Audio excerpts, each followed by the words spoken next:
Hi, I just wanted to make a real quick observation about what I call estrogentrification and how and why I lost respect for the gay rights movement.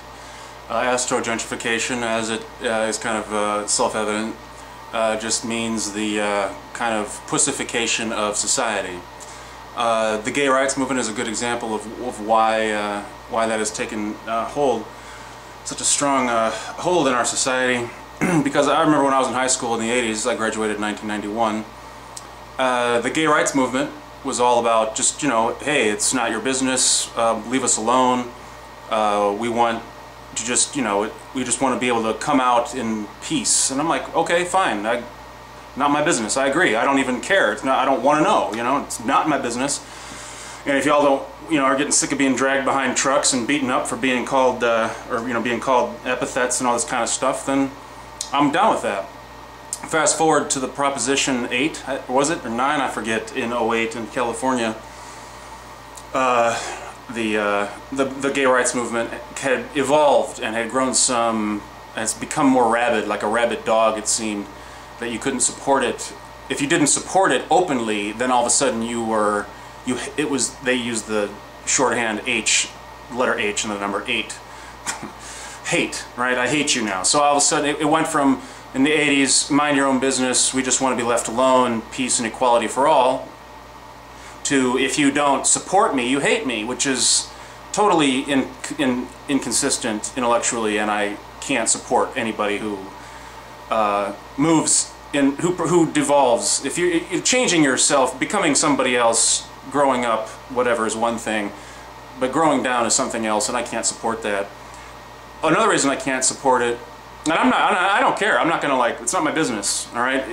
Your gay marriage problem, it's really, I couldn't think of anything less important. I think another reason I don't support it is because it seems like it's a smokescreen issue to me.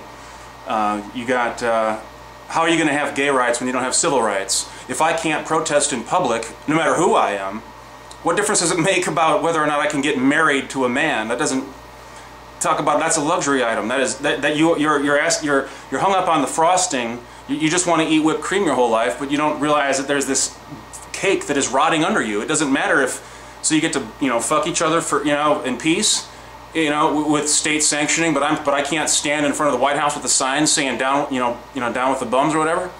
So it's a silly it's blind, it's the blind leading the blind, and I can't side with anything like that. Regarding just estrogentrification in general, there's all kinds of reasons why we are estrogentrified as a society. Chemical reasons, BPA in the lining of aluminum cans and this kind of thing, poison in our food, making men less manly. It's not as soy milk, for example. Soy as an ester is not.